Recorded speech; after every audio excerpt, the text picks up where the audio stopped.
में आप सभी का हार्दिक स्वागत अभिनंदन है। आइए हम बात करते हैं भारत के लोकतांत्रिक इतिहास की, भारत के लोकतांत्रिक मूल्यों की और भारत के लोकतांत्रिक संविधान के निर्माता बाबा साहब भीमराव अंबेडकर जी की। बाबा साहब का नाम आते के साथ में हर व्यक्ति अपने आप में वो गौरव महसूस करता है कि ये बाबा साहब की ही देन थी कि जिन्होंने हमारे हाथ में पूरी सत्ता सौंपी है जनता का, जनता के लिए और जनता के द्वारा। ये जो संविधान हमारा बनाया गया बाबा साहब की अध्यक्षता में, बाबा साहब की अगुवाई में, आज हम बाबा साहब को याद करने के लिए लोकतंत्र सेनानी संघ की आज के इस कार्यक्रम में हम सब उपस्थित हैं। सबसे पहले मैं हमारे आज के अतिथियों को परिचय कराना चाहूंगा। आज हमारे कार्यक्रम के इस मुख्य वक्ता के रूप में भारत सरकार के अंदर मंत्री रहे डॉक्टर सत्यनारायण जटिया जी, बहुत ही सीनियर लीडर, वरिष्ठ नेता होने के साथ में आप साहित्य के क्षेत्र में और अन्य विधाओं के साथ में आप पारंगत हैं। हमारे कार्यक्रम के अंदर आप मुख्य वक्ता के रूप में प्रत्येक उस विषय पर बारीक से बारीक उन बारीकियों को हमारे सामने रखते हैं जो कभी हमने या तो पढ़ी नहीं होती या सुनी नहीं होती। तो आज भी हमारे इस कार्यक्रम के मुख्य वक्ता के रूप में डॉक्टर सत्यनारायण जटिया जी हमारे बीच में है। उसके बाद में राजस्थान से पूर्व मंत्री रहे गोविंद भारद्वाज जी, जो लोकतंत्र सेनानी संघ के माननीय राष्ट्रीय उपाध्यक्ष हैं, आज वो भी हमारे बीच में है, कार्यक्रम की भूमिका रखेंगे। और विशेष रूप से हमारे बीच में आज इंदौर से हमारी कल्याणी महाजन जी बीच में हमारे साथ में उपस्थित हुई हैं। कल्याणी महाजन जी, आप इलेक्ट्रॉनिक मीडिया में एक एंकर के रूप में काम कर रही हैं और एक बहु प्रतिभा की धनी है। आज हमारे बीच में हम कल्याणी जी को भी आमंत्रित करते हैं। तो हम कार्यक्रम की शुरुआत करते हैं। कल्याणी जी, मैं सबसे पहले आपको आमंत्रित करता हूं कि आइए और आज के इस कार्यक्रम के बारे में सबको संबोधित करिए। कल्याणी जी। लोकतंत्र सेनानी संघ का मैं सर्वप्रथम आभार व्यक्त करती हूँ कि नरेंद्र जी, आपने और इस संघ ने मुझे अपनी बात रखने का, अपने विचार रखने का अवसर दिया। साथ ही में हमारे साथ इस गोष्ठी में मौजूद हमारे जो और अतिथिगण हैं, मुख्य वक्ता के तौर पे जो सत्यनारायण जी हमारे बीच में मौजूद है, मैं सभी वरिष्ठों को, माननीयों को नमस्कार करती हूँ, प्रणाम करती हूँ। और ज़्यादा तो नहीं, लेकिन मैं ये इतना ज़रूर कहना चाहूँगी कि मैं एक न्यूज़ एंकर हूँ, उसके साथ ही एक माँ भी हूँ। तो एक माँ के तौर पर आज मैं बाबा साहेब की माँ की क्या दृष्टिकोण रहा होगा जब वो उस व्यथा से गुजरते होंगे, जिस व्यथा को उन्होंने काफ़ी लंबे समय तक अपने जीवन में झेला है, जिससे हम सभी लगभग परिचित हैं। लेकिन एक माँ के नज़रिए से, जैसे एक छोटे से बच्चे को अगर मेरे बच्चे को ही अगर थोड़ी सी चोट लग जाती है तो हम कितने व्याकुल हो जाते हैं, कितनी तकलीफ हमें पहुंचती है। तो उस छोटे से बच्चे से लेकर उन्हें, तो जब वो नौकरी पर थे, जब वो पदासीन हुए, तब भी वो उस दंश को, उस छुआछूत के दंश को, उस असमानता के दंश को निरंतर झेलते आए, भोगते आए। तो एक माँ के तौर पर उनकी जो माता है, उन्हें कितनी तकलीफ होती होगी, इस बात को मैं बहुत अच्छे से हृदय से समझ सकती हूँ। और मुझे ऐसा लगता है कि बाबा साहेब अम्बेडकर जी जो हैं, वो शायद ही किसी परिचय के मोहताज हैं, क्योंकि आज की तारीख में उनकी जो छवि है, हम उनके बारे में जो भी देखते, सुनते, पढ़ते या जानते आए हैं, उनके जो कर्म हैं, उनके जो प्रारब्ध हैं, वो अपने आप में इतनी महानता लिए हुए हैं कि उनके बारे में शायद अपने छोटे मुंह से कहना उनके मतलब उनके कद को छोटा करने जैसी बात हो जाएगी। लेकिन हाँ, इतना है कि उनका जो संघर्षशील जीवन रहा है, उसमें उन्होंने जो हमको एक मेन बात समझाई है कि आपके जीवन में कितना भी विघ्न बांधा आ जाए, आपके जीवन में, मतलब उनके जीवन में जो कष्ट था, मुझे नहीं लगता है कि वो जो एक दुख है, वो जो यातना है, एक कहते हैं ना, शरीर की चोट एक बार आप फिर भी कुछ समय बाद आपकी दूर हो जाती है, मिट जाती है, चलिए घाव रह जाता है।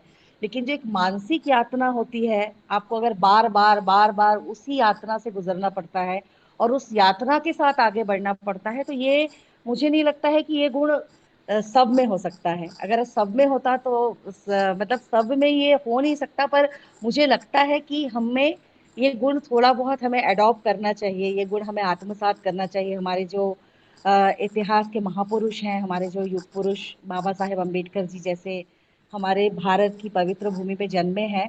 और मेरे लिए तो ये और भी गौरव की बात है कि मैं क्योंकि अभी इंदौर में हूँ, ऐसे तो मैं खंडवा की बेटी हूँ और नरेंद्र जी मेरे बड़े भाई जैसे हैं और मैं भी उनके मार्गदर्शन में सीख रही हूँ। मैं एक स्वतंत्रता सेनानी स्वर्गीय श्री नगेंद्र मोहन चक्रवर्ती उनकी पौत्री हूँ। मेरे दादाजी ने अंग्रेजों की 13 गोलियां छाती पर खाई थी और देश सेवा में उन्होंने अपने प्राण न्यौछावर कर दिए। तो मैं ऐसी स्वतंत्रता सेनानी की पौत्री हूँ, तो देश सेवा का जो एक जज्बा है वो खून में ही मौजूद है। तो बस उसी के चलते मैं आज नरेंद्र जी के साथ जुड़ी हूँ, नरेंद्र जी के माध्यम से देश सेवा के कार्यों में जुड़ना चाहती हूँ।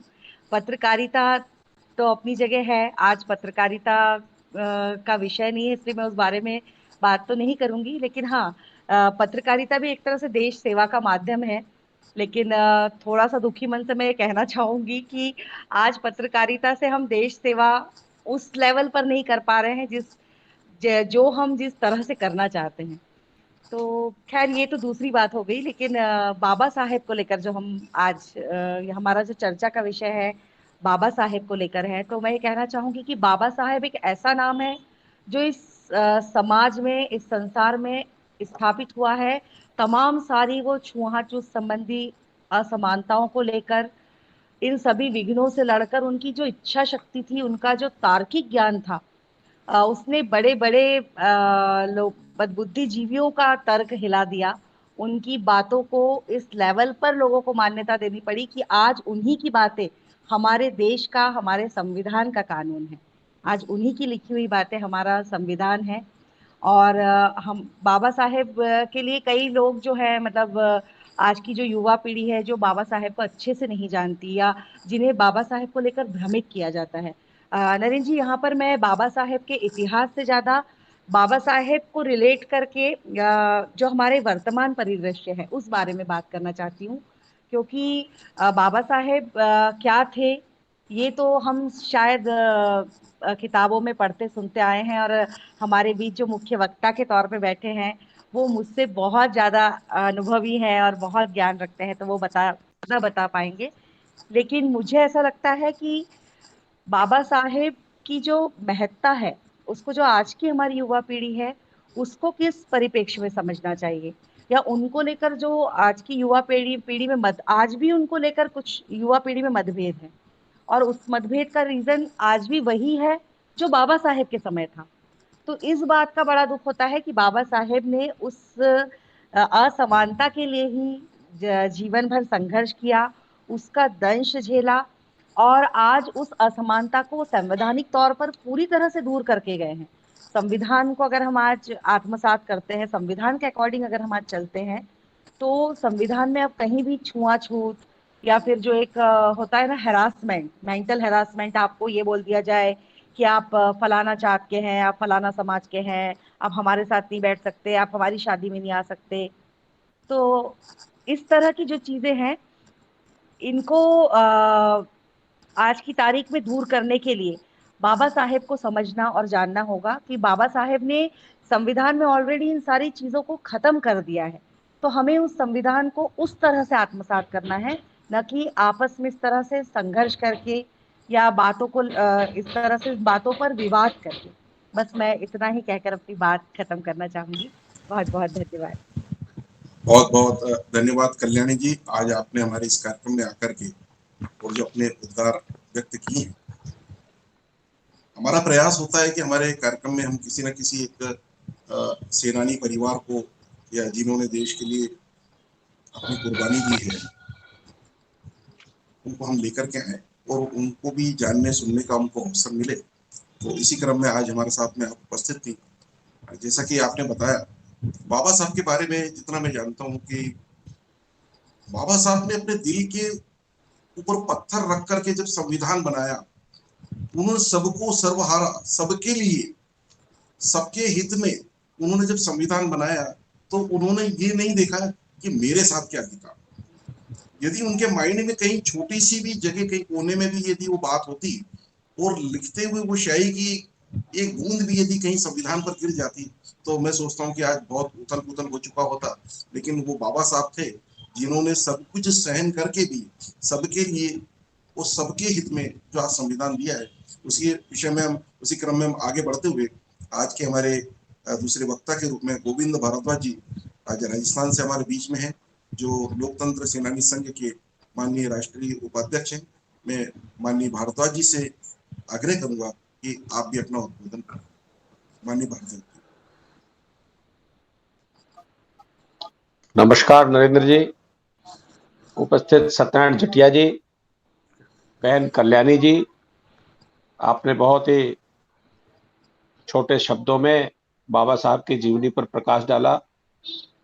मैंने भी जितना बाबा साहब को पढ़ा है या जो अपने जीवन काल में उनको जान पाया हूँ, ये पुस्तकों से और सत्यनारायण जी जैसे जो प्रमुख सांसद रहे हैं, केंद्र में मंत्री रहे हैं, इनके इनके जीवन को देख करके बाबा साहब को कुछ समझने का प्रयत्न किया है।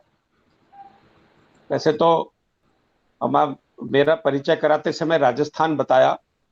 मैं राजस्थान के पड़ोस पे हरियाणा से हूँ और नरेंद्र जी शायद हरियाणा राजस्थान का थोड़ा अंतर नहीं कर पाए। हाँ, वो हाँ, क्षमा और चाहूंगा। मैं, हाँ हाँ, और हरियाणा में हरियाणा सरकार में एग्रो इंडस्ट्रीज का चेयरमैन था, ना कि राजस्थान की सरकार में। मैं सत्यनारायण जी जटिया जब हमारा मार्गदर्शन करेंगे, उसके बीच में मैं कुछ कहूं, मैं इतना ही सत्यनारायण जटिया जी से उनके वक्तव्य में ये अपेक्षा करूंगा कि बाबा साहब भीमराव अंबेडकर आजादी से पहले के उस भारत की कल्पना में जिस संविधान की उन्होंने रचना सोची थी, मेरी जानकारी में 1947 से पहले ही 1946 में ही संविधान बनाने की प्रक्रिया शुरू कर दी गई थी देश में।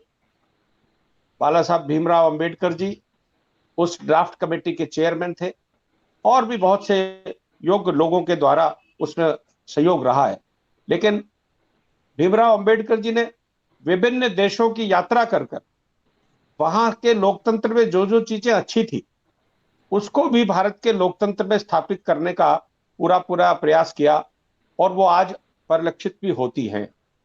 लेकिन हिंदुस्तान में आजादी से पहले जिस तरह से हम रियासतों में बटे हुए थे, जिस तरह से अनपढ़ता व्याप्त थी, जिस तरह से छुआछूत थी, छुआछूत के कारण समाज में अस्पृश्यता एक विषय रहती थी, मैं समझता हूं बाबा साहब भीमराव अंबेडकर जी ने संविधान बनाते समय साम्राज्यवाद को समाप्ति के बाद देश में किस तरह से कौन सी राज्य व्यवस्था लागू की जाए, उसमें लोकतांत्रिक व्यवस्था को स्थापित करने के लिए जिस डेमोक्रेटिक कॉन्स्टिट्यूशन को हिंदुस्तान को दिया, इसके लिए एकमात्र श्रेय बाबा साहब भीमराव अंबेडकर जी को जाता है।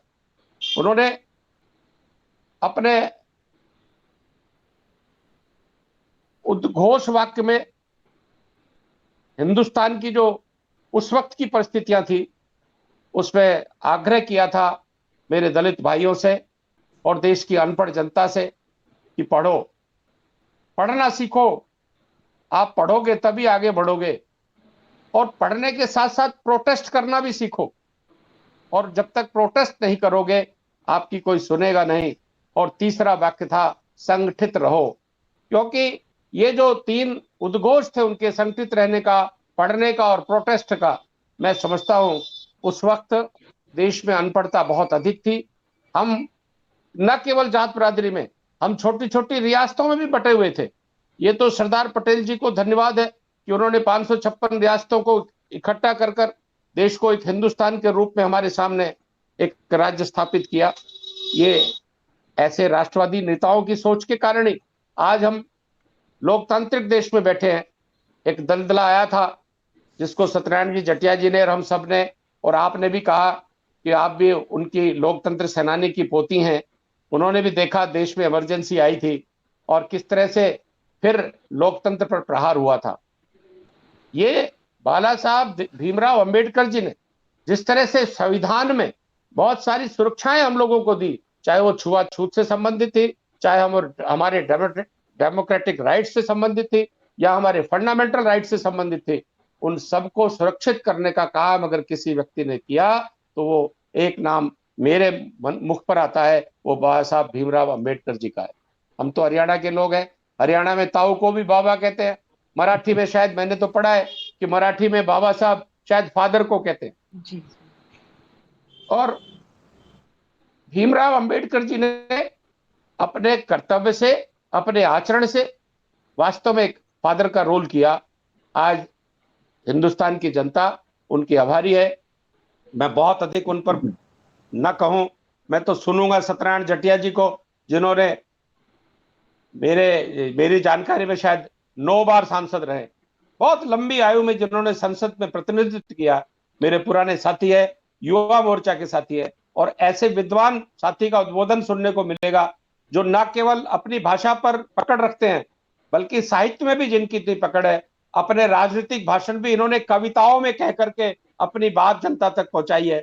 ऐसे व्यक्तित्व के धनी को आपने मुख्य वक्ता के रूप में हमारे बीच में रखा है। मैं नरेंद्र जी आपका बहुत बहुत धन्यवाद करना चाहूंगा, बहन कल्याणी जी का भी और आपका भी, और इस आयोजन के लिए भी, और चाहूंगा कि सत्यनारायण जटिया जी हमारा मार्गदर्शन करें।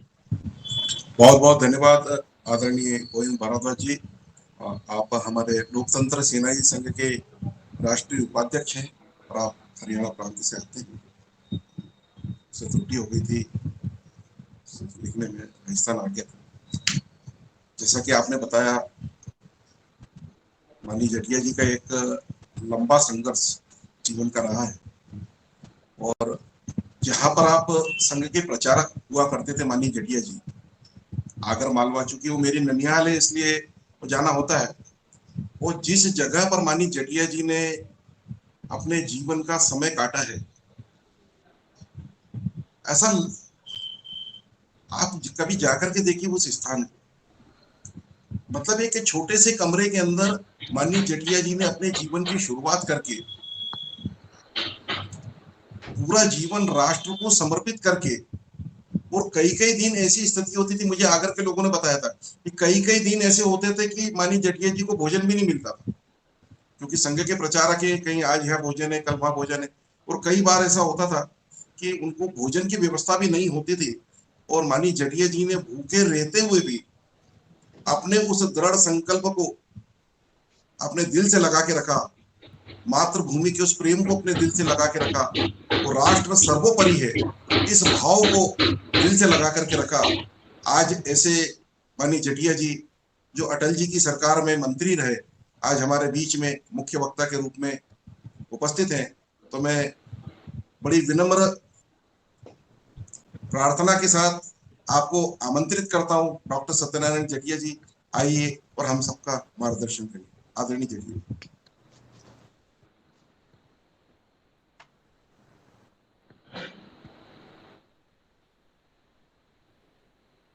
एक अच्छा प्रसंग प्रस्तुत किया है। कल्याण जी आपका माइक बंद कर लीजिए। राजू,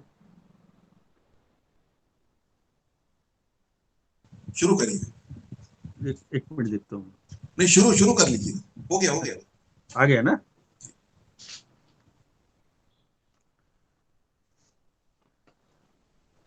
हम आजादी के अमृत महोत्सव के इस वर्ष में लोकतंत्र सेनानी संघ की ओर से प्रायः प्रतिमा आयोजन करते हैं। आयोजन तो निमित्त है, वैचारिक रूप से संवाद स्थापित हो, यह हमारी कोशिश है। और उस दृष्टि से हमारे अपने इस सारे रचना में आप सबका योगदान तो है ही है। अपने अग्रवाल जी जो और सत्यम जो है, ये हमारे दोनों बड़े तत्परता के साथ इस बात को लेकर के और उस आयोजन को सफल बनाने की हर कोशिश करते हैं। मैं उनको इस अवसर पर शुभकामनाएं देता हूं। वास्तव में जिंदगी का कोई मकसद है और होना भी चाहिए। हमारे यहाँ कहा है कि क्षिति जल पावक गगन समीरा पंच तत्व रचित मनुष्य शरीरा। ये मनुष्य शरीर 5 तत्व से बना हुआ है और ये सबको जब मनुष्य शरीर मिला है तो सभी एक सरीके हैं। परमात्मा ने सबको एक सरीका बनाया है, पर उसमें से भी अपने पुरुषार्थ से, अपने परिश्रम से, अध्यवसाय निरंतर उस संकल्प के साथ जब लगे रहते हैं तो लोग ऊंचाइयां, और इतनी ऊंचाइयां कि सारे विश्व का मार्गदर्शन कर पाए ऐसी योग्यता अर्जित करते हैं। आज का विषय है अपना भारत के लोकतांत्रिक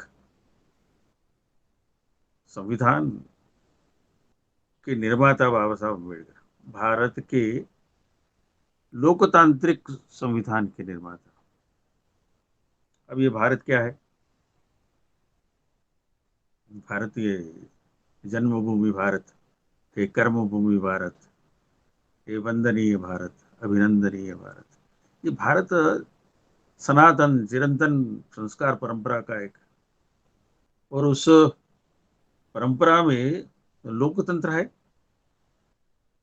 लोकतंत्र यूं है कि हमारे यहाँ जो वैदिक वांगमय है उसमें कहा है कि संकच्वद्धम संवदवद्धम शंभु मन्नासी जानदाम समान मंत्र समिति समानी समान मन सहचित्तमेषाम। सबको जाने, सबको सुने, साथ साथ चले, वार्ता करें, विमर्श करें और निष्कर्ष निकालें। ऐसा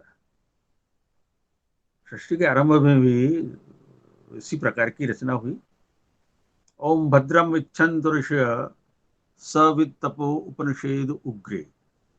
ओम भद्रम इच्छन्तु ऋषयः, ऋषियों ने, मनीषियों ने समाज का, विश्व का शुभ कल्याण इस आकांक्षा से साथ बैठ करके भद्रम इच्छन्तु ऋषियो सविद तपो, अपने अपने उद्यम से, अपने तप से, अपने ज्ञान से, विज्ञान से, सविद तपो उपनिषद, और साथ साथ बैठ करके उपनिषद उग्रे, सविद तपो उपनिषद उग्रे ततो राष्ट्रम बलम ओजस्य जातम।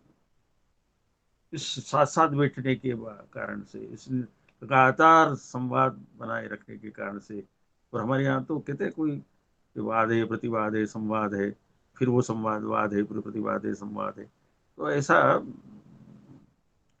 ये जो परंपरा है, जो बाद में इन लोगों ने हाइपोथेसिस के रूप में उसको बताया, ये हमारे यहाँ बहुत पुरानी है।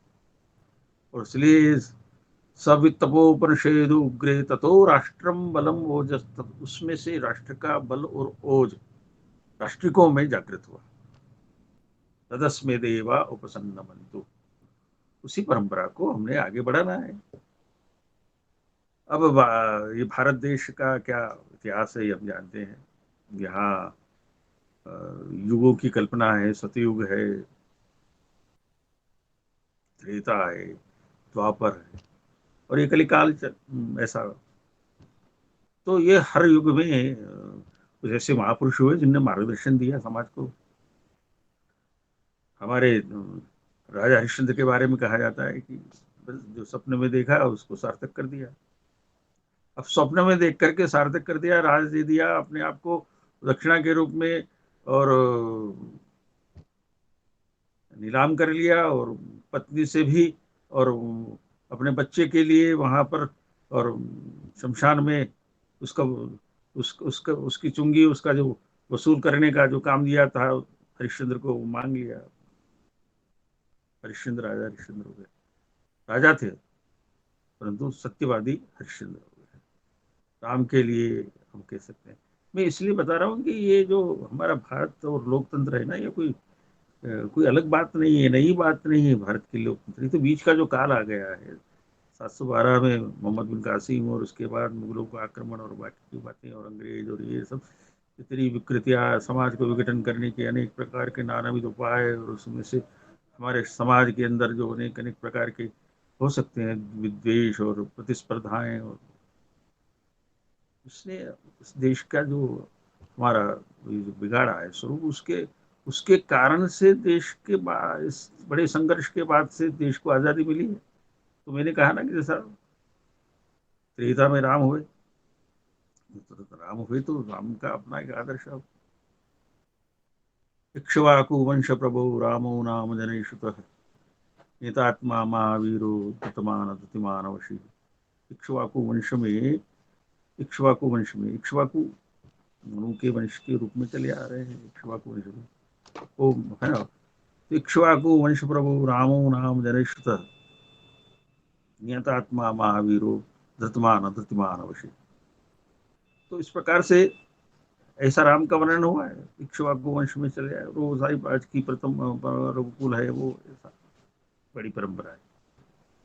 फिर वहां भी उसका वर्णन करते हुए वाल्मीकि हुए, और वाल्मीकि ने रामायण का पहले से जो नारद जी द्वारा कहा गया था वो सारा। हमारे देश में इस प्रकार के रचनाकारों का और प्रादुर्भाव होता रहा है समय समय पर। वाल्मीकि ने राम के जन्म के पूर्व ही नारद जी सुनी हुई रचनाओं के आधार पर रामायण की रचना कर दी थी, और अनुष्टपद में की थी। और वो अनुष्टपद भी ऐसा था कि मार्षात प्रतिष्ठाम तुम गम शाश्वती समा यथकोंच मिथुनाथ एकम वधिका मोहितम। करुणा से पैदा हुआ, और अनुष्टपद से फिर वो रामायण की रचना हो गई। फिर यहाँ हमने द्वापर में आकर के देखा कृष्ण हुए मार्गदर्शन करने के लिए। उन्होंने अपने स्वयं के लिए कुछ नहीं चाहा, न्याय के लिए लड़े, न्याय दिलाने के लिए लड़े। जहां जहां अन्याय होता था उस अन्याय के खिलाफ, या उसमें जो अन्याय को कम करने के लिए, अन्याय को मिटाने के लिए, उसका प्रतिरोध करने के लिए अपनी पूरी क्षमता के साथ, युक्ति के साथ, बुद्धि के साथ और सहायता की। और हमने देखा कि पूरा तो महाभारत हो गया, और उसमें से न्याय और निष्कर्ष निकालने की कोशिश हुई। इतना बड़ा संघर्ष, अभी विश्व युद्ध चल रहा है, महाभारत भी उसी प्रकार का एक युद्ध था। अभी भी देखिए, हमने हमारे तो विश्व ने, हम अभी प्रथम विश्व युद्ध देखा, द्वितीय विश्व युद्ध देखा, और तृतीय विश्व युद्ध के बारे में सारी संकल्पनाएं चली। तो ये जो हमारी जो रचना है, हमारी आधार भूमि है, वो बड़ी व्यापक है। और इसलिए कृष्ण का प्रादुर्भाव हुआ, कृष्ण ने फिर गीता का संदेश सुनाया, और गीता का संदेश सुनाया तो आज भी गीता हमारे लिए और एक मार्गदर्शन के रूप में देखिए, वाल्मीकि ने रामायण, फिर वेद व्यास ने पुराणों का, वेदों का, उसका संहिताकरण करने का काम किया। अष्टादश पुराणस्य व्यासस्य वचनम द्वय। अष्टादश सभी पुराणों का, अष्टादश पुराणस्य व्यासस्य वचनम द्वय परोपकार पुण्याय पाप पर पीड़न। परोपकार पुण्य है, और दूसरों को कष्ट पहुंचाना ऐसा पाप है। ये रचना जिस प्रकार की हुई, उसके बाद अब देखा तो हम, मैंने कह रहा हूँ, वो जो भारत का जो हमारा जो रहा है इतिहास, हमारा भारत का जो रहा है, क्योंकि हमारा गणराज्य होते ही होते थे, परंतु धीरे धीरे समय कालक्रम के कारण से वो धूमिल होता गया। परंतु संघर्ष जारी रहा, और संघर्षों के परिणाम स्वरूप मैंने कहा ना, समय समय पर ऐसे योग्य पुरुष पैदा होते हैं, है ना। हजारों साल नरगिस जब अपनी बेनूरी पर रोती है, हजारों साल नरगिस फूल होता है वो, बड़े उससे कभी कभी विकसित होता है, खिलता है।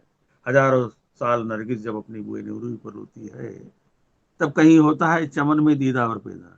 तब विजनरी और बड़े दूरदृष्टा ऐसे पैदा होते हैं। अब बताइए, कृष्ण का जन्म हम देखें तो किस परिस्थिति में हुआ था, है ना। कोई संभावना, कोई कल्पना कर सकता है कि अपने भाने बच्चों को, भांजियों को, और इस तरह से नृशंस रूप से सत्ता क्या होती है और सत्या क्या करवाती है, ये उस कंस के जमाने में भी था और कांग्रेस के जमाने में भी हमने देखा लोकतंत्र में।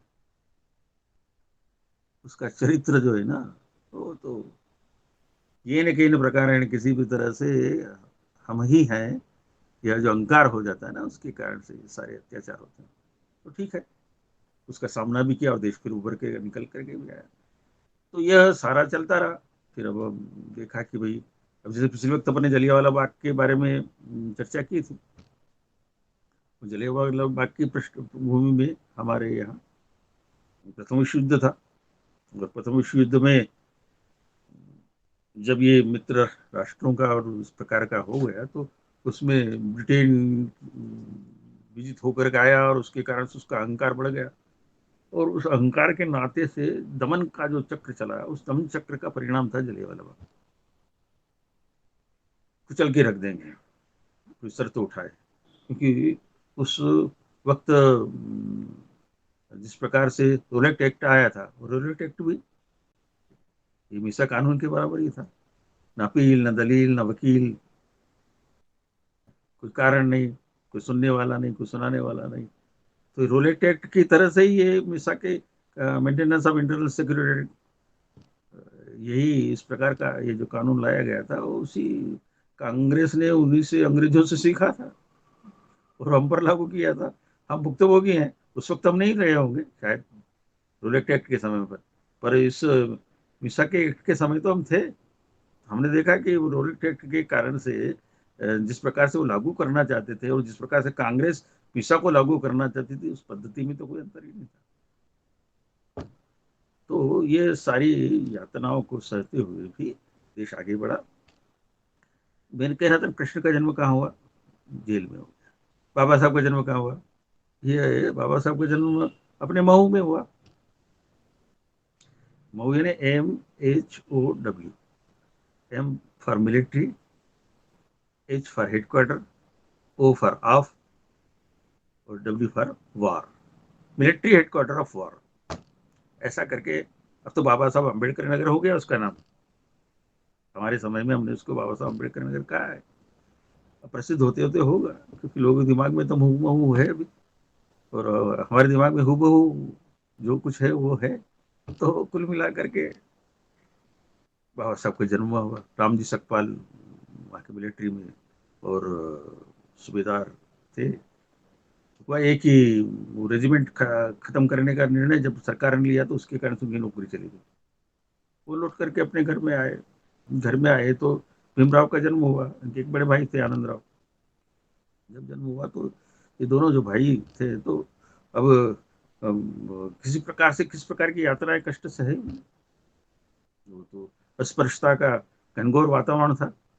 छाएं पड़ जाए तो आदमी नहाए, है ना, और पता नहीं क्या क्या संगतियां थी समाज की। पहले शारीरिक रूप से थी, अब शायद अभी कुछ मानसिक रूप से हो सकती होगी। तो वो संगतियां तो जाने वाली है, क्योंकि कोई भी विसंगति रहती है लंबे समय तक नहीं चल सकती, उसका क्षरण होता ही होता है। तो इस प्रकार से उस विसंगति में भी जब वो अपने गांव जा रहे थे, स्टेशन से उतरे, तो बैलगाड़ी वाले को कोई सवारी मिली नहीं स्टेशन के पास। और ये दो बच्चे थे खड़े हुए, तो उन्होंने कहा हमको कहाँ जाना है? कि उनका हमको उस गाँव में जाना है।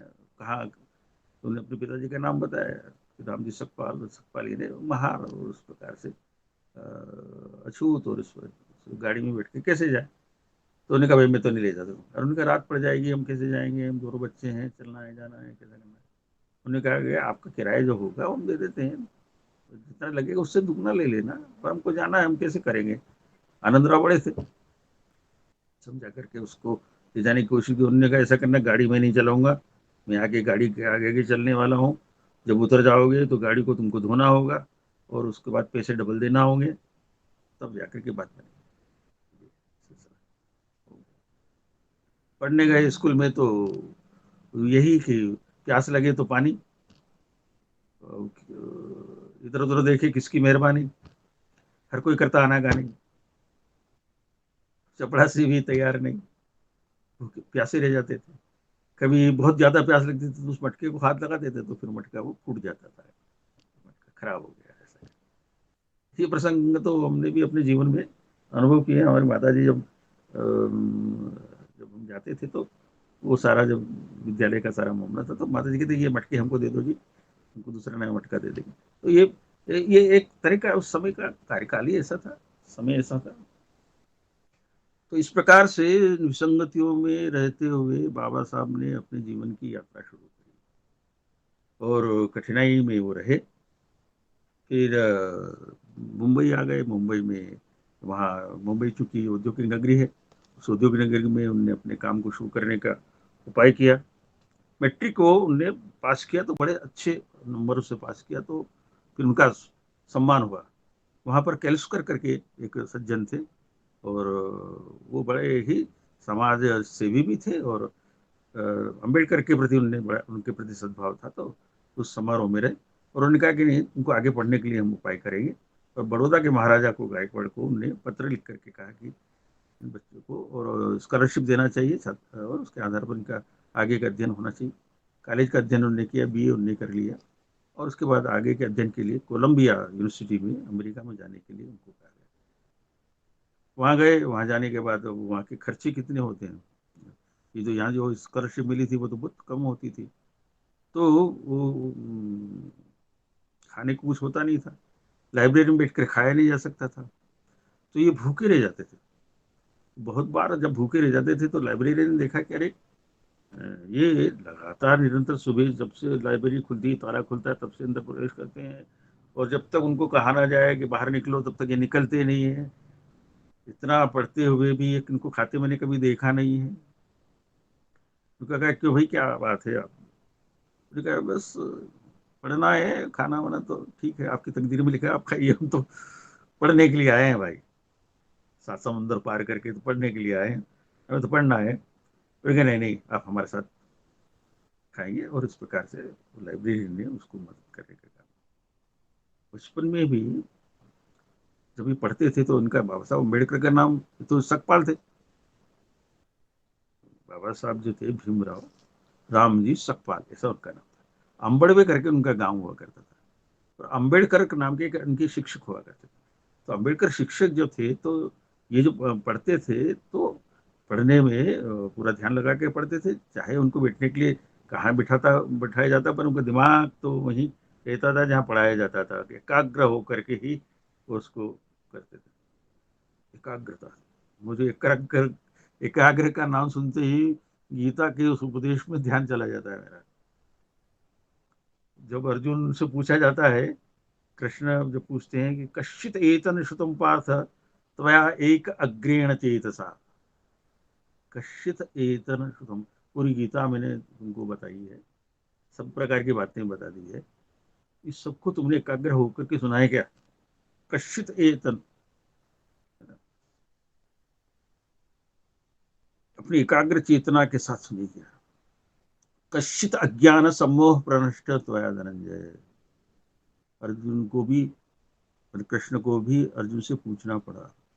यहाँ जो अम्बेडकर शिक्षक थे, जब वो पूछते थे तो पूरे उसके उत्तर मिलते थे, जैसा अर्जुन ने बाद में उत्तर दिया, उसमें गीता में भी ऐसे ही उत्तर मिला उसको कि नष्टो मोह स्मृति लब्धा तो प्रसादात माया अच्युत, मैं स्थिर अस्मि गत संदेह, मेरे सारे संदेह चले गए हैं, मैंने आपका एकाग्रता से सुना है। वैसा ही ये अम्बेडकर थे, एकाग्र होकर सुनने वाले।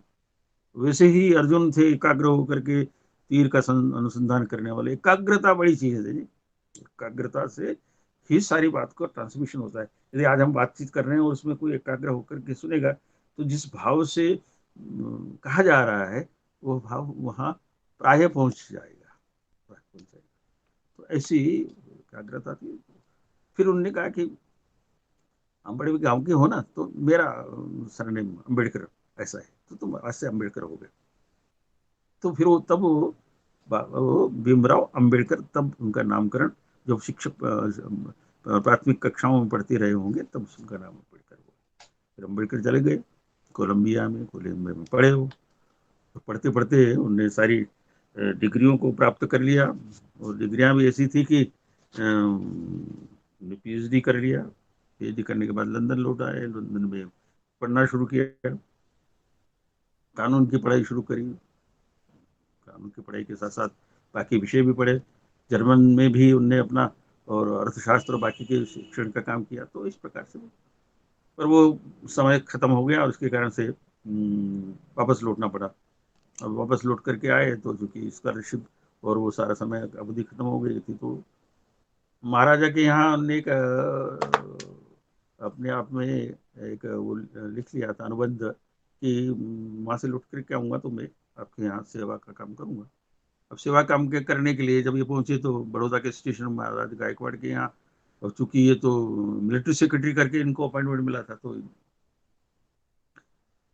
महाराजा ने भी कहा था कि जाओ भाई, अपने वो आ रहे हैं बड़े विद्वान हैं और उनको लेने जाओ। कोई नहीं गया, ये चल करके गए। जहाँ ऑफिस में काम करना था तो लोगों को लगा कि महार हैं और इसलिए बड़े पढ़ लिए तो क्या हुआ, विद्वान हो गए तो क्या हुआ, व्यवहार तो उसी प्रकार का लोगों का रहा, बहुत कष्ट होता था उनको। रहने के लिए कोई जगह नहीं, न घर है न ठिकाना, कहाँ रहने को जाना, कहाँ मिलेगा खाना, समझ में नहीं आना, किसी भी जिंदगी बिताना। बाबा साहब को ये सब सहना पड़ा। पारसी की धर्मशाला में रहे तो उन्होंने कहा हम हिंदू हैं, हिंदू हैं, और हिंदू हैं तो हिंदू हैं। तो पारसी धर्मशाला में कहा अच्छा हिंदू हैं, तो कुछ ज़्यादा पूछताछ हुई नहीं। पर धीरे धीरे जब पता लगा कि ये हिंदू तो हैं, परंतु हिंदू में भी इस प्रकार के अस्पर्श और छूत हैं, इस तरह से निकाला उनको, जाओ निकलो। अब शाम के समय निकाला उनका भी, मेरे को रात तो निकल रहने दो, तो चला जाऊंगा मैं। इसलिए बाबा साहब का बता रहा हूँ कि उनका जो संविधान लिखा गया है ना, उस संविधान में जो बातें समाविष्ट हुई है, उनके जीवन संघर्ष में उठाई हुई कठिनाइयों का किस तरह से निराकरण हो सके और आगे आने वाले समय में समाज में इस प्रकार के कष्टों को कोई दूसरा न सहे, वो संविधान में मेरे को ध्यान में आ रहा है कि यदि बाबा ना होते, एक चित्र मेरे पास मिला हुआ है,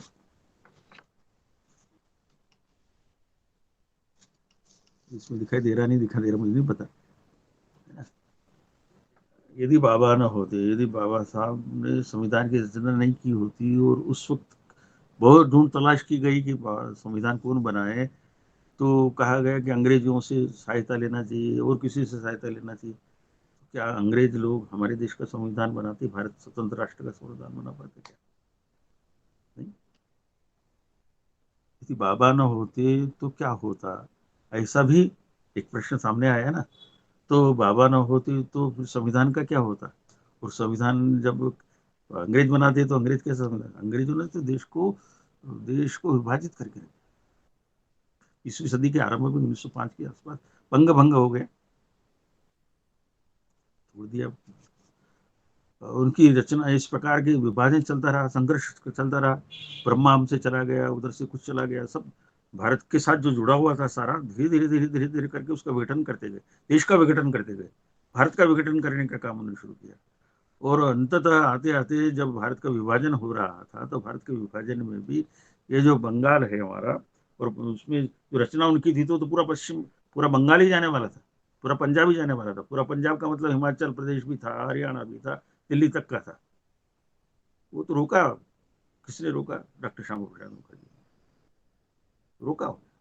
कश्मीर के बारे में ये जो भी सारा 370 आया, तो बाबा साहब ने कहा था कि 370 नहीं होना चाहिए। तो ये सारी बातें क्या इन्हें वास्तव में सत्यनारायण की कथा में कहूँ या मेरी अपनी व्यथा कहूँ या किस प्रकार से मैं बात करूँ, यानी इतना वो सारा है कि, तो इस तरह से वो चलता रहा।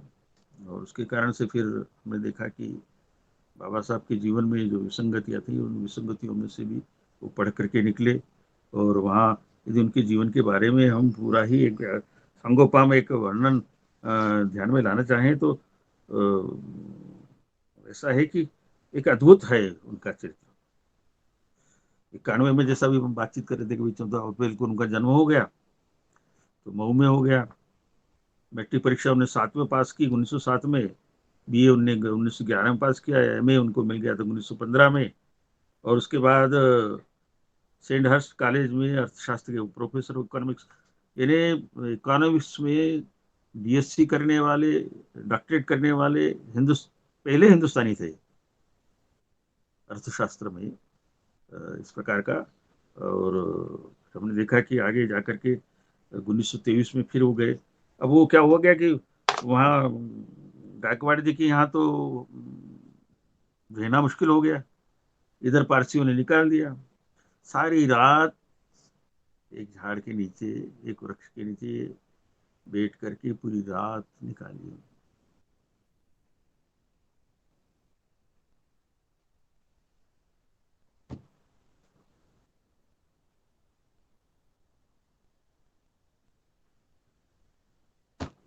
विडंबना है जी, क्या कष्ट है। इन्हें पढ़ा लिखा विद्वान तो विद्वान सर्वत्र पूज्यते,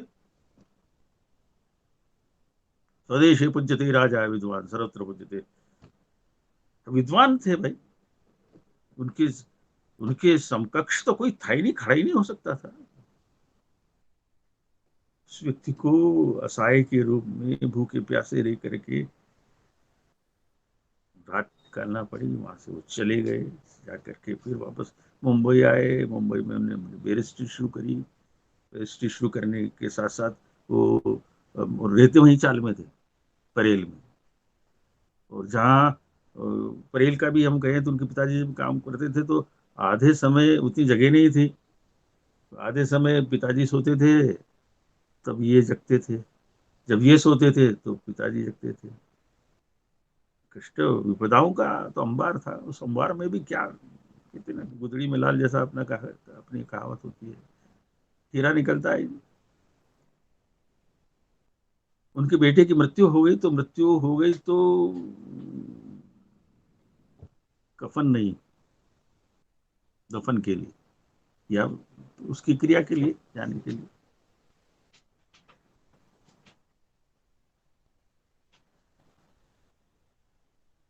तो जैसा करना करो।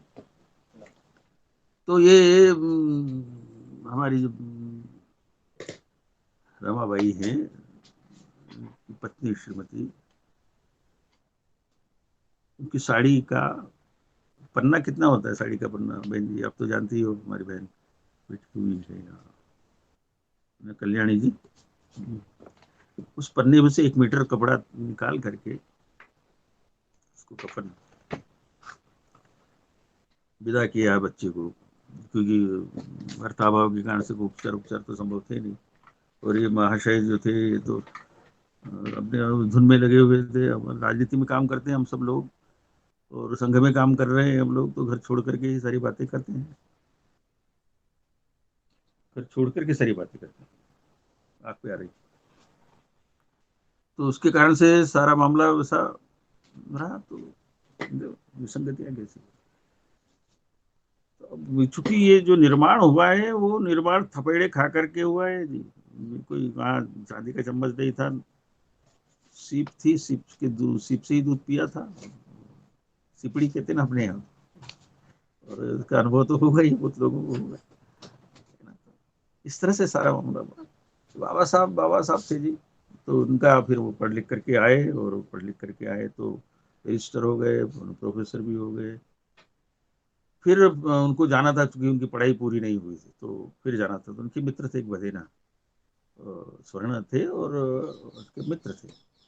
इनकी जो इसके बाद इस बीच में इनकी पत्नी भी आगे जाकर के मृत्यु हो गई थी, तो उसका भी दाह संस्कार, उसका भी जो बाकी की क्रियाएं करने के लिए उनके एक मित्र थे, तो उनने अपने हिंदू रीति रिवाज से ही उनका वो सारा संस्कार बाद का जो होता है, मित्र थे उनके। क्योंकि देखिए ऐसा नहीं था कि समाज सहिष्णु नहीं था, समाज तो था, उसमें सहिष्णु नहीं था, किंतु उसकी कदर करने वाला, उसकी पहचान करने वाले कुछ एक लोग थे। तो ये भदेना से 5,000 रुपये कर्ज लिए, फिर लंदन गए, फिर पढ़े, पढ़ करके फिर वो सारे बार 1930 में लौट करके आए, तो बहुत सारी डिग्रियां उनके पास हो गई थी। उनकी डिग्रियां यदि गिनाएं तो ऐसी थी कि MA, MSc, PhD, DSc, और बारेट लॉ, और डिग्रियों का अंबार था। यानी इकोनॉमिक्स में भी था, सोशल साइंस में भी था, लॉ में था, LLD थे, LLD। Doctorate of law, doctorate of law, economics में DSc हो गया, ये सारा हो गया। अब इतना डिग्री यानी कितना पढ़े होंगे। अभी हमारे इस सारे भारद्वाज जी कह रहे थे कि उन्होंने कहा था शिक्षित बनो का काम, स्वयं शिक्षित बने, तब उनने कहा शिक्षित बनो, स्वयं बने तो फिर कहा। वो तभी यही ना कि जब हम खुद करते हैं तो दूसरों को कहने का जो वाणी में जो ओज आता है, कहने का जो भाव आता है, वो सार्थक हो जाता है। शिक्षित बनो, उनके थे उद्घोष से, शिक्षित बनो, संगठित रहो, संघर्ष करो, अन्याय के विरुद्ध, इस प्रकार का। तो फिर गए और पढ़ करके वापस लौट करके आए। भारत के संविधान के बारे में चर्चा करूंगा मैं, क्योंकि भारत का संविधान हमारा उसके बारे में बहुत लोगों को चर्चा और चर्चाओं का विषय नहीं है। भारत का संविधान ज्यादा से ज्यादा बाबा साहब अम्बेडकर ने बनाया और बात खत्म, कुछ लेना देना नहीं। डेमोक्रेसी है, ज्यादा से ज्यादा हो गया कि हमारे यहाँ 3 पक्ष है, एक में विधायिका है, कार्यपालिका है और न्यायपालिका है। संविधान की सारी बातों के बारे में थोड़ा स्पष्ट करते हुए बातचीत करेंगे अपन। चर्चा है तो चर्चा को जितना चलाया जाए उतना है, परंतु एक सीमा है हमारी भी, तो उस तरह से बातचीत करते हुए पूरा करेंगे। फिर उनके भजन जी कि उसके उसमें गए, फिर पैसे कम पड़ गए, फिर उन्होंने उनको पत्र लिखा, अरे भजन जी मेरे पास पैसे नहीं हैं और कैसे किया जाए, मैं आपको फिर कष्ट दे रहा हूँ। उस वक्त 5,000 रुपये बड़ी बात होती थी। मुझे याद है मैंने चारा, एक चौवन्नी होती था ना, चौवन्नी चारा में मैंने खेत में काम किया। चारा नहीं मिलते थे तो मूंगफली के उसके खेत में जाते थे तो चावल देते, तो साथ में मूंगफली का एक छोटा सा गुच्छा वो दे देते थे चौवन्नी में। तो उसको 5,000 कैसे देते। फिर उन्हें फिर भेजा और उन्हें लिखा कि नहीं, आपको जितने पैसे की जरूरत हो उनको लिखिए और कभी मन में ये भाव मत लाइए कि मैं किसी से पैसे मांग रहा हूँ। ऐसे मित्र भी थे जो कि सहायता करने वाले। देखिए मैं कभी कभी तुलना करता हूँ तो भाई हम तो कार्यकर्ता हैं, जब 84 का चुनाव हार गया तो हरे को हरि नाम, उस प्रकार की स्थितियां बनती थी। तो कहीं कहीं से फिर लोग होते ही हैं और फिर वापस व्यक्ति को खड़ा करने के लिए उपाय करते हैं। तो गिरने नहीं देता है समाज किसी को, ये बड़ी विशेषता है हमारे समाज की। तो ऐसा हो गया। तो उस तरह से फिर वो पूरा शिक्षण करके और लौट करके आए और हमने देखा कि लंदन से फिर उनके पास डिग्रियां हो गई। मैंने जैसा कहा कि इकोनॉमिक्स की डिग्री हो गई, लॉ की डिग्री हो गई, डॉक्टरेट वाली सब डिग्रियां हो गई। और फिर यहाँ उनने लौटने के बाद फिर बहिष्कृत हितकारिणी सभा की स्थापना करी। बहिष्कृत बहिष्कृत जो समाज से वंचित लोग हैं उनके हितों के बारे में चिंतन करने वाली सभा हुई। तो बहिष्कृत हितकारिणी सभा के बारे में बात हुई। फिर सन 24 की घटना है। 27 में चौड़ा तालाब में, मीठे पानी का तालाब था, उस पानी के तालाब में और पीने के पानी के लिए सभी लोग जाते थे और तालाब तो खुला रहता, उसकी कोई बाउंड्री थोड़ी होती है। उसमें पशु भी पीते थे। देखते हैं जब तालाब खुले तालाब होते हैं तो हमारा अनुभव हुआ होगा, क्योंकि अब आजकल तो तालाब देखने को मिलते नहीं है। गाँव में हर गाँव में तालाब हुआ करता था और वहाँ मनुष्य भी नहाता था और एक घाट ऐसा रहता था जहाँ पीने के पानी के लिए भी व्यवस्था होती थी। तो उस प्रकार का तो तालाब, उसमें पानी नहीं पीने देने के लिए था, तो उसके कारण से फिर उनने पानी का आंदोलन किया। उस पानी के आंदोलन करने के कारण से बाद में पथराव भी हुआ, परंतु उन्होंने उसका जवाब नहीं दिया, सब लोगों को शांत रखा। अंबेडकर जी के जीवन में सबसे बड़ी बात जो सीखने वाली है वो ये है कि अपने प्रति किए गए दुराव के प्रति उन्हें प्रतिक्रिया व्यक्त करनी। भारत का संविधान बनाते हुए ऐसा महान पुरुष यदि उस प्रतिक्रिया से ग्रसित होता तो कोई संविधान बना पाता था क्या? नहीं, तो सारी ऊंचाई में थे। तो उस तरह से फिर पानी का हुआ, बाद में कोर्ट के फैसले हो गए और उसमें सबको पानी की इजाजत मिल गई। उसी प्रकार से कालाराम मंदिर नासिक का हुआ, उसमें भी प्रवेश के लिए इजाजत नहीं दी। मंदिर का जब वो निकलती थी यात्रा, शोभा यात्रा निकलती, जैसे हमारे यहाँ रथ यात्रा निकला करती जगन्नाथ की, उस प्रकार की, तो इसी रथ यात्राओं में कहा कि नहीं नहीं आपको भी यात्रा में शामिल करेंगे, पर उसमें भी अंत समय में फिर वो भगदड़ मच गई, उनको भगा दिया गया, ये सब सारी उसका संघर्ष करते रहे। कारण क्या था इनका? ये कहना था कि भाई आखिर समाज की मुख्य धारा में इनका प्रवेश कराने के लिए उपाय करना है, इसलिए तालाब से भी पानी पीना है, मंदिर में भी जाकर भगवान के दर्शन करना है। और भगवान होता है क्या? भावना में ही होता है भगवान। तो क्योंकि सब लोग मानते हैं कि भाई मंदिर में भगवान होता है, तो जब सारा समाज ही मान रहा है मंदिर में भगवान है, तो ये क्यों वंचित है? तो इसी कोशिश उनकी जारी रही। अंत में जाकर के ये सारा आंदोलन वगैरह करके उनने किया। फिर उनका जीवन शुरू हुआ। वो परिषद, विधान परिषद के लिए चुने गए और फिर गोलमेज सम्मेलन में हुए।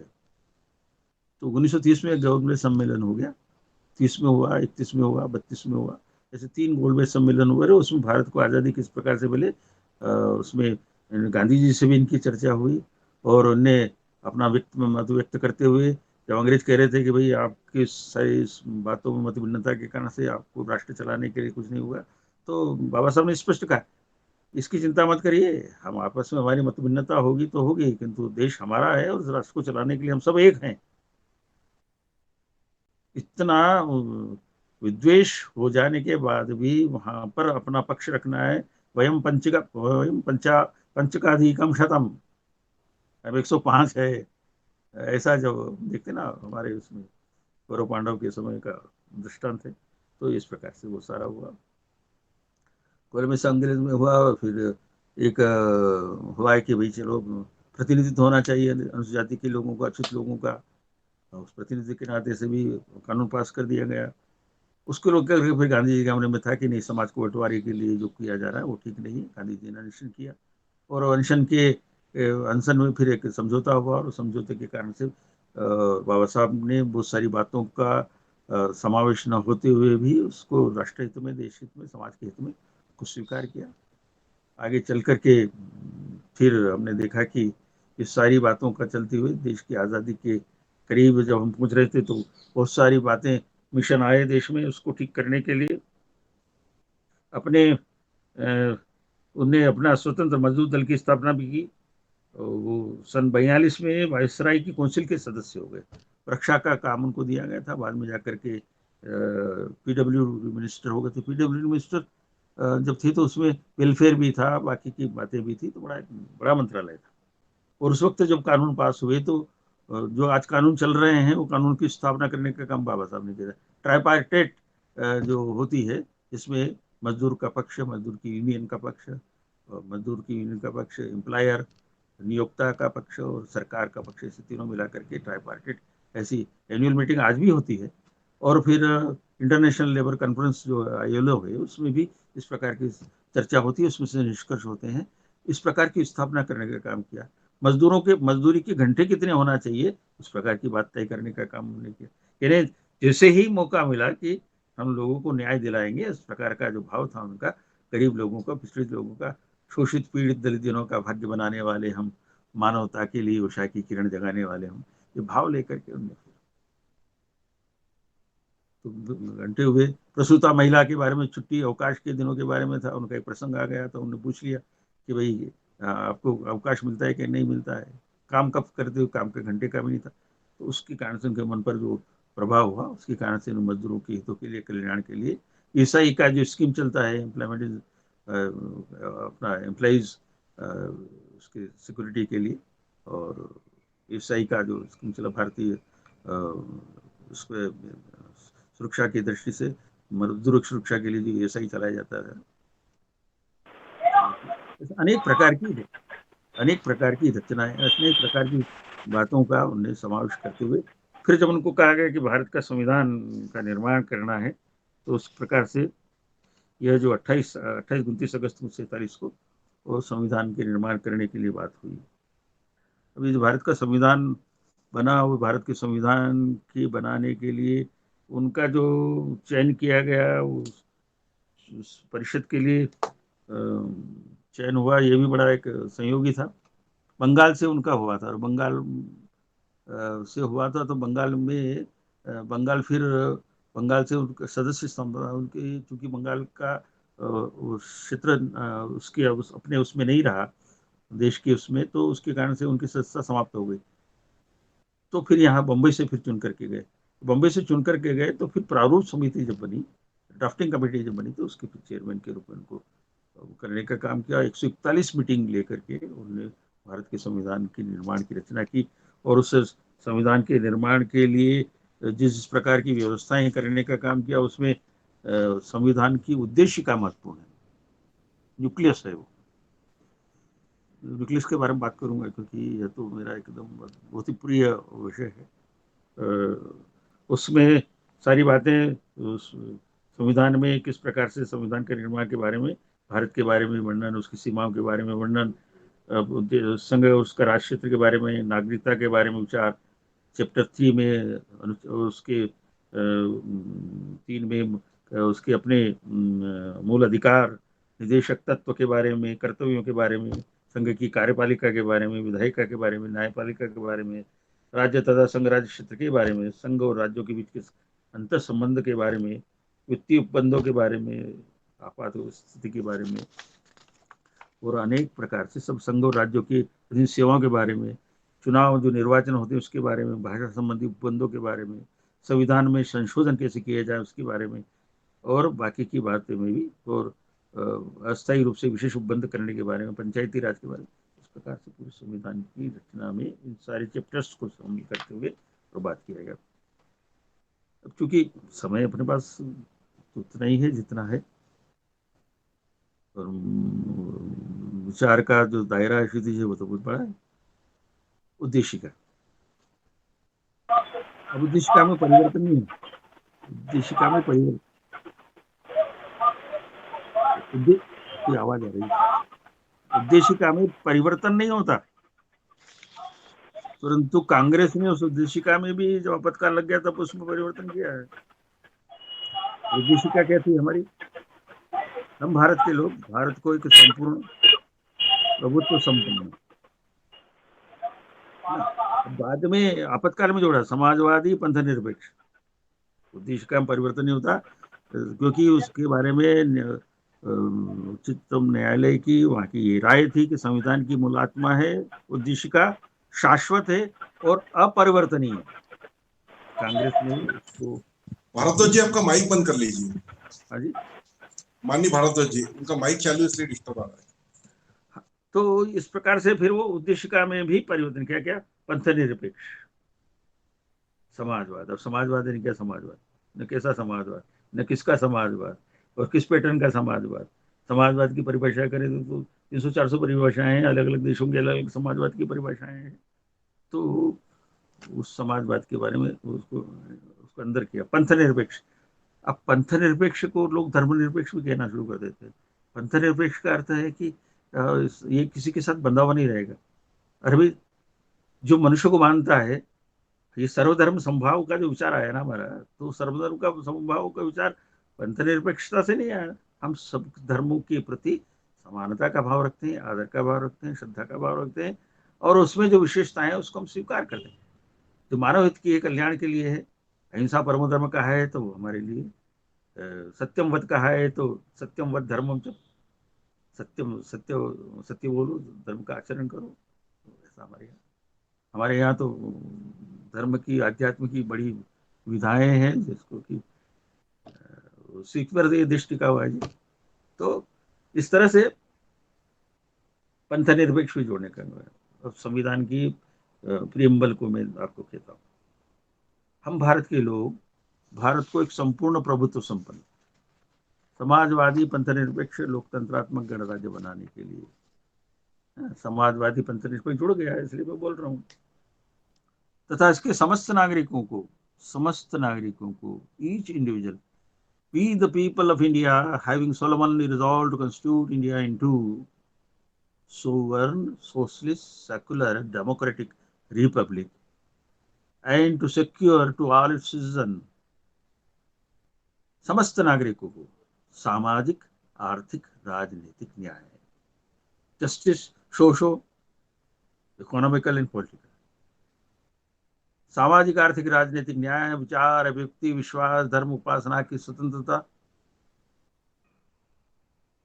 विचार, अभिव्यक्ति, विश्वास, धर्म, उपासना की स्वतंत्रता, ये आपातकाल में इस पर हमारे जो मूल अधिकार थे, हमारे स्वतंत्रता के अधिकार थे, उसको प्रतिबंधित करने का काम हुआ।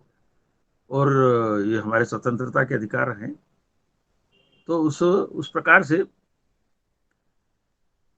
उपासना की स्वतंत्रता, प्रतिष्ठा और अवसर की समता, प्रतिष्ठा और अवसर की समता, प्रत्येक व्यक्ति की प्रतिष्ठा और अवसर की समता। प्रतिष्ठा, व्यक्ति की प्रतिष्ठा, मनुष्य जीवन में मनुष्य होकर के प्रतिष्ठा बड़ी चीज है। मनुष्य की प्रतिष्ठा बड़ी चीज है, वो भूखा रह जाएगा, सब तरह से यातनाएं सह लेगा, किंतु उसके ऊपर जब उसके स्वाभिमान पर चोट करेंगे तो फिर वो बर्दाश्त नहीं करेगा। जैसा व्यक्ति के बारे में है वैसा समाज के बारे में, जैसा समाज के बारे में वैसा राष्ट्र के बारे में। यदि व्यक्ति के बारे में स्वाभिमान पर कोई चोट करता है तो व्यक्ति तिलमिला जाता है, उसी प्रकार से समाज की आस्थाओं पर कोई चोट करता है तो पूरा समाज एक तरह से खड़ा होता है। और यदि राष्ट्र के बारे में कोई इस प्रकार से कुछ कहता है तो सारा राष्ट्र खड़ा हो जाता है, ये हमने देखा है। तो ये जो हमारी प्रतिष्ठा है, ये एक बहुत महत्वपूर्ण चीज है। प्रतिष्ठा और अवसर की समता प्राप्त कराने के लिए तथा उन सब में व्यक्ति की गरिमा, व्यक्ति की गरिमा। अब व्यक्ति की गरिमा क्या है? कोई किसी को और ऐसा नहीं कहेगा जिससे उसको शर्म महसूस हो, उसको लज्जा महसूस हो, उसको अपमानित महसूस हो, अवमानित महसूस हो। तो ऐसा उसकी व्यक्ति की गरिमा और राष्ट्र की एकता और अखंडता बढ़ाने वाली, बंधुता बढ़ाने की, राष्ट्र की एकता और अखंडता सुनिश्चित करने वाली बंधुता बढ़ाने के लिए दृढ़ संकल्प होकर अपनी संविधान सभा में जब पारित हुआ था संविधान, तब 26 नवंबर सन 1950 विधि मार्गशीर्ष शुक्ला सप्तमी संवत 2006 विक्रमी को एतद् द्वारा इस संविधान को अंगीकृत, अधिनियमित और आत्मर्पित करती है। अंगीकृत, एडॉप्ट, अधिनियमित, इनेक्ट, और आत्मर्पित करें, गिव टू अवर सेल्फ। हमने अपना संविधान बना करके हमने अपने आप को समर्पित किया है, और इसलिए संविधान की रक्षा करने का काम जो है सभी भारतीयों का है। मर्यादा रखने का काम सब, क्योंकि हमने तो इसको स्वीकार किया।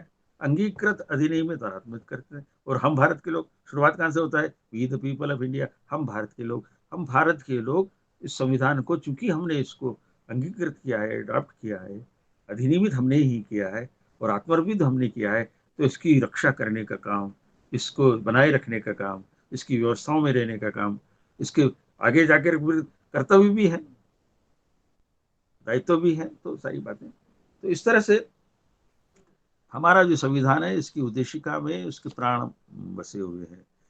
और उसको समझने के लिए अब हो ये रहा है कि इन सारी बातों को करने के लिए हमारे बीच में हमारे संसद में, राज्यसभा में रहा, तब माननीय मोदी जी ने और हमारा संविधान दिवस मनाने का संकल्प लिया था।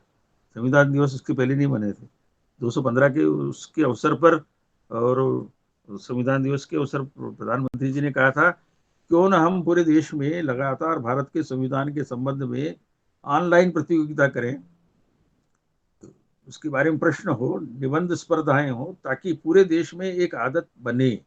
स्कूल कॉलेज हमारे जुड़ते रहें, स्कूलों के अंदर इसकी व्यवस्था हो, एक व्यापक रूप से हमारे संविधान के बारे में लगातार चर्चा होती रहे। ऐसे कई कार्यक्रमों की रचना आगे चलकर को सोची जा सकती है। हमारा ये जो कार्यक्रम है ना, उसी क्रम में आजादी का अमृत उत्सव है ना, संविधान की चर्चा करना है, इसलिए इस विषय को लेकर के आज हम बातचीत कर रहे हैं। अब इसको कितने लोग सुनते होंगे और कितने लोग उसके संज्ञान में लेकर के अपने उसको करते होंगे, वो विषय अलग है। किंतु हमको इस बात को आगे बढ़ाना है, और इस बात को बढ़ाने की दृष्टि से जो भी उपाय किए जाते हैं, तो इसको करने के लिए सरल भाषा में, माननीय मोदी जी जब गुजरात में मुख्यमंत्री हुआ करते थे तो संविधान दिवस के अवसर पर संविधान की यात्रा के लिए हाथी पर उस संविधान को रख करके उसका जुलूस निकाला करते थे। जब प्रवेश किया उनने प्रधानमंत्री के, मतलब जब आए पहली बार पार्लियामेंट में जब आए, तो उन्होंने नतमस्तक किया संसद के पहले चरण पर, पहले ही पंक्ति पर, पहले उस पर रखते हुए पाद जैसे रखा, उससे पहले अपना मस्तक नवाया। ये श्रद्धा, राष्ट्र के निर्माण के प्रति जो प्रतिबद्धता है हमारी, वही राष्ट्रम जागृयाम पुरोहिता, हम राष्ट्र के प्रति जागरूक बने रहें। स्वयं उनने उस प्रकार, ये न जानते हुए कि मैं प्रधानमंत्री होऊंगा, हो जाऊंगा, रहूंगा, नहीं। संसद है ना, ये हमारा विचार करने का एक केंद्र है ना, एक अधिष्ठान है। और इस अधिष्ठान के इसके संस्थान को और प्रणाम करते हुए उन्होंने कहा, तो आगे जाकर के उन्होंने अपनी बातों कहते हुए कहा कि अगर संविधान को सरल भाषा में मुझे कहना हो तो हमारा संविधान dignity for Indians and unity for India, यानी हमारे भारतीयों के प्रति उसकी गरिमा का और हमारे देश की एकता का, जो कि भारत के संविधान में कहा, देश की एकता और अखंडता सुनिश्चित करने वाली बंधुता, dignity of Indians and unity of India, इन दोनों मूल मंत्रों को साकार करता है। जन सामान्य की डिग्निटी उसके काम के आधार पर नहीं होना चाहिए। आदमी झाड़ू लगाता है, नाली की सफाई करता है, शौचालय साफ करता है, कोई बैठ करके जमीन पर लोगों के पदत्राण को ठीक करता है, या और प्रकार से कोई उपाय करता है, उसके कारण से उसकी गरिमा में कमी नहीं होना चाहिए। वो तो सेवा करता है। अब सेवा करना, सेवा धर्म करे ही सही, सेवा करने वाला तो वहां नहीं होता है ना। तो ये जो हमारे पता नहीं किस विसंगतियों के कारण से इस प्रकार की समाज की धारणा बन गई, उस धारणा को बदलने के लिए उसमें ये डाला गया, संविधान में डाला गया। और माननीय प्रधानमंत्री जी ने कहा है कि जन सामान्य की डिग्निटी, आत्मसम्मान, उसको ठेस नहीं पहुंचना चाहिए। हम किसी को, जैसे मान लिया जाए किसी को हम मजदूरी देते हैं तो हम फेंक करके देते हैं क्या? उसको जैसे कोई काम किसी ने कुछ और सेवा का काम किया, तो पहले सिक्के चलते थे, सिक्के फेंक दिए। तो अभी एक पिक्चर बनी थी ना, दीवार थी, मुझे ध्यान भी नहीं आ रहा, उसमें वो सिक्का फेंका था, तो उस वक्त उसके जो मुख्य नायक थे उन्होंने कहा मैं भीख में नहीं ले रहा हूँ, स्वीकार नहीं किया। तो इस तरह से आत्मसम्मान का मामला था कि भाई मैं सेवा जरूर कर रहा हूँ, किंतु मेरे सेवा का महत्व तो आप मानना, आप ये ठीक है, आप बहुत बड़े आदमी होंगे, बहुत बड़े इंजीनियर होंगे, बहुत बड़े कारोबारी होंगे, और भी बहुत बड़े ऊंचे पदों पर होंगे, किंतु मैं भी तो इंसान हूँ, मैं भी तो भारत का नागरिक हूँ, मैं भी तो आपका भाई हूँ। तो ये जो राष्ट्र की एकता और अखंडता सुनिश्चित करने वाली बंधुता, ये बंधुता का जो भाव है हमारे राष्ट्र के लिए एक बहुत महत्वपूर्ण और उस प्रकार की कड़ी है, जिस भाव को बढ़ाना है, विसंगतियों को मिटाना है, जितने विद्वेष और विभेद हो गए उसको समाप्त करना है।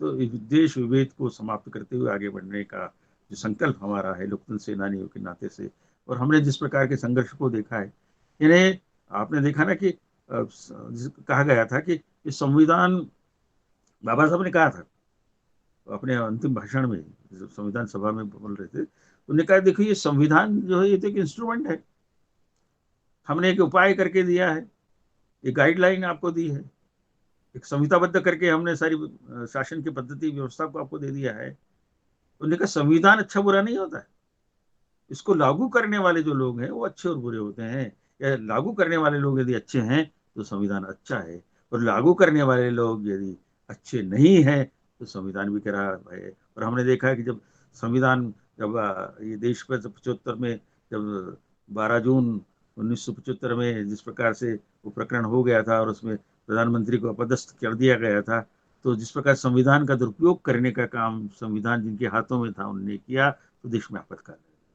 देश में स्वतंत्रता के अधिकार कम हो गए। तो संविधान अपने आप में एक इंस्ट्रूमेंट है, संविधान अपने आप में एक उपाय है, संविधान एक मार्गदर्शन है, उसमें वो अच्छा बुरा नहीं होगा, वो तो काम करने वाले, उसको उपयोग करने वाले, उसको इस्तेमाल करने वाले, लागू करने वाले लोग यदि अच्छे हैं तो संविधान अच्छा है, और यदि अच्छे लोग नहीं हैं तो हमने देखा कि संविधान का भी किस प्रकार से दुरुपयोग होकर देश में लोकतंत्र की समाप्ति करने के उपाय किए गए थे, और उसमें से भी हमारा समाज निकला, उसकी जिजीविषा। और हमारे कहते ना कि देश तो कुछ अलग ही उसकी परंपरा का है ना, तो उस परंपरा में से हम निकल करके आए हैं।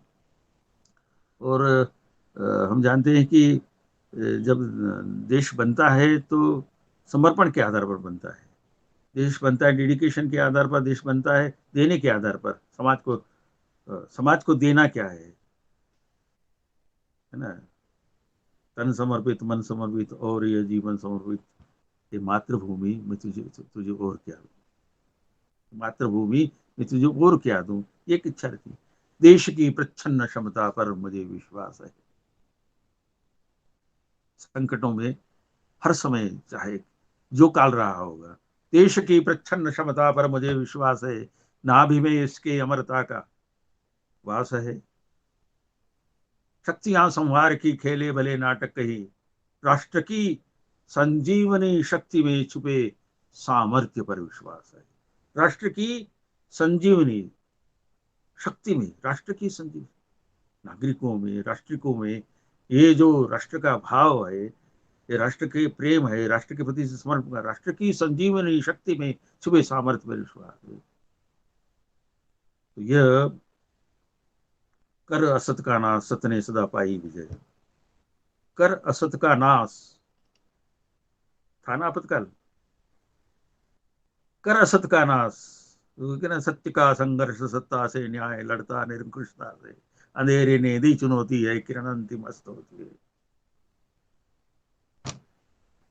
कर असत का नाश, सत्य ने सदा पाई विजय, और साक्ष्य में तनकर खड़ा स्वातंत्र का इतिहास है। तो ये सब जो हमारी प्रेरणाएं हैं, हमारा मार्गदर्शन है, ये लोकतंत्र को जीवित बनाए रखने के लिए, लोकतंत्र को सजीव बनाए रखने के लिए, लोकतंत्र को और आगे बढ़ाने के लिए, इसको समृद्ध करने के लिए, और उस कार्यकाल में, उस काम में, उस आपातकाल में जिस संघर्ष ने देश में फिर से निकल करके एक नया देश बन करके आया है। और आज हम देखें कि राष्ट्र के निर्माण की दिशा में जो कुछ काम हो रहे हैं, अरुण गगन पर महाप्रगति का अब फिर मंगल गान उठा, करवट बदली अंगड़ाई ली, अब सोया हिंदुस्तान जगा। एक नई जागरण की वेला आई है। उस जागरण की वेला में राष्ट्र के निर्माण के संकल्प के साथ हम सब लोकतंत्र सेनानी राष्ट्रभाव की प्रेरणा के लिए जीवन पुष्प चढ़ा चरणों पर, जीवन पुष्प चढ़ा चरणों पर मांगे मातृभूमि से, और तेरा वैभव अमर रहे माँ, हम दिन चार रहे न रहे। इसी भावना के साथ आप सबका फिर से इस वार्ता में भाग लेने के लिए, मैंने कहा ना कि चर्चा का फलक, इसका क्षेत्र बड़ा व्यापक है, और इसलिए मैं कुछ किरणें ही इसमें से देख पाया हूँ। और उस बाकी का जो स्वतंत्रता का जो सूरज है, और उसका लोकतंत्र और गणतंत्र, इसके जो सिक्के के दो पहलू हैं, ये तो हमारा सिक्का है जो कि खरा है, और हमेशा से ही खरा है। तो आज के इस प्रसंग पर लोकतंत्र सेनानियों के प्रति, और जो इसको सुन रहे हैं इस वार्ता को, उनके प्रति अपनी शुभकामनाएं व्यक्त करता हूँ, और उम्मीद करता हूँ कि संविधान की चर्चाओं को सामान्य जन तक पहुंचाने के लिए हम इस प्रकार के निरंतर उपाय करते रहें। और इन उपायों में हमारा अपना योगदान तो है ही है, किंतु जहाँ जहाँ भी संभव हो संविधान के बारे में चर्चा करना, संविधान के दायित्व के बारे में चर्चा करना, उसके कर्तव्यों के बारे में चर्चा करना, राष्ट्रध्वज के बारे में चर्चा करना, राष्ट्रगान के बारे में चर्चा करना, राष्ट्रगीत वंदे मातरम सुजलाम सुफलाम, इसके बारे में और अर्थ सहित लोगों की बातचीत करना, तो इसको सार्थकता देने का काम हमको ही करना है। और निश्चित रूप से आने वाली पीढ़ी को यह जो मशाल है उसको सौंप करके हम जाएं, उठो कि अब नई आंधियां चलाओ। हम तो जब जेल में थे तब इस प्रकार का करते ही रहते थे, अरमानों के मचलते तूफान उठाओ, क्रांति की चिंगारी अब शोले बनेंगे, जो रोकेंगे रास्ता लोकतंत्र का, वे नहीं रहेंगे, नहीं बचेंगे। इस विश्वास के साथ हम आगे बढ़ते हैं, और हम अपना खून छिड़कें, मिट्टी गुलाल कर दें, जो दीप उनने वाला उसको मशाल कर दें। तो लोकतंत्र की जो मशाल उनने जलाई है, लोकतंत्र का जो दीप उनने जलाया, उसको मशाल लेकर के, लोकतंत्र की मशाल को लेकर के गणतंत्र को सार्थक करने का संकल्प हमारा है, जिसमें हम सफल हों, ऐसी भगवान से प्रार्थना करते हुए, तदीयाय कार्याय बद्धा कटियम, इसी काम के लिए हमने अपना संकल्प लिया हुआ है, स्वामाशिषम देहि तत्पुरते, और इसलिए भगवान से हम इसी प्रकार का आशीर्वाद मांगते हैं कि इस काम में हम सफल हों। इस अवसर पर मुझे चर्चा के लिए आपने आमंत्रित किया, कहा, सुना भी सही, इसके लिए मैं हृदय से आपको धन्यवाद देता हूँ। और उम्मीद करते हैं कि अगला जो मई महीने में जो पर्व आ रहा है, वो वीर सावरकर जी का 28 मई, ऐसा सावरकर जी का जन्म दिवस भी है। तो जैसा सब पंचायत तय करेंगे, जैसा आप सब लोग सब पंच तय करेंगे, उस प्रकार का आयोजन भी किया जा सकता है। फिर से आप सबके प्रति बहुत बहुत शुभकामनाएं, शुभकामनाएं। भारत माता की जय। वंदे भारत माता। बहुत बहुत धन्यवाद माननीय जटिया जी। आज आपके उद्बोधन में बाबा साहब के जीवन से जुड़े हुए कई मार्मिक प्रसंग जो शायद कभी सुनने को पढ़ने को नहीं मिले, वो आज आपके मुखारबिंद से हमको कई मार्मिक प्रसंग सुनने को मिले हैं। वास्तव में बाबा साहब का जो जीवन इस देश को समर्पित था, मानवता को समर्पित था, और ऐसे आज हमने आज के आयोजन में बाबा साहब को याद किया, और हमारे मुख्य वक्ता के रूप में माननीय जटिया जी ने हमको जो धार्मिक प्रसंग के माध्यम से उनके पूरे जीवन के बारे में जो बताया, वो एक बड़ी बात रही। तो उम्मीद करते हैं आगे भी इस प्रकार के कार्यक्रम हमारे होते रहते हैं, उसमें सभी लोग जुड़ेंगे। तो अब हम इस कार्यक्रम को यहीं पर विराम देते हुए, क्योंकि आभार प्रदर्शन भी मुझे ही करना है, तो आज के इस कार्यक्रम के मुख्य वक्ता के रूप में हमारे बीच में उपस्थित हुए भारत सरकार के पूर्व मंत्री डॉक्टर सत्यनारायण जटिया जी, श्री गोविंद भारद्वाज जी, लोकतंत्र सेनानी संघ के राष्ट्रीय उपाध्यक्ष, आपने भी बहुत अच्छे कम शब्दों में बड़ी बातें कही। इंदौर से हमारी कल्याणी महाजन जी, जो एक पत्रकार भी हैं, और दूसरी बात ये कि क्रांतिकारी परिवार से हैं, तो ये भी आज हमारे बीच में उपस्थित हुए, आपने भी अपने विचार रखे। इसके अलावा हमारे साथ में दिल्ली पब्लिक लाइब्रेरी से बहन उर्मिला रोतले जी भी हमारे साथ में जुड़ी हुई हैं, राम अवतार जी भी जुड़े हुए हैं, संतोष शर्मा जी और मुख्यमंत्री निवास से वो भी हमारे साथ जुड़े हुए हैं, और अनेक लोग जो मैं देख रहा हूँ यहाँ पर कि फेसबुक के माध्यम से भी हमको देख रहे हैं। क्योंकि हमारा ये कार्यक्रम लाइव टेलीकास्ट हो रहा है, और इसके जस्ट बाद में थोड़ी देर बाद ही हम यूट्यूब पर भी इसको देंगे, उसका लिंक भी हम आपको उपलब्ध कराएंगे। तो उम्मीद करता हूँ इसी प्रकार आपका सबका सहयोग मिलता रहेगा। पुनः आप सभी का हृदय से अभिनंदन, बहुत बहुत धन्यवाद, नमस्कार, मिलते रहेंगे।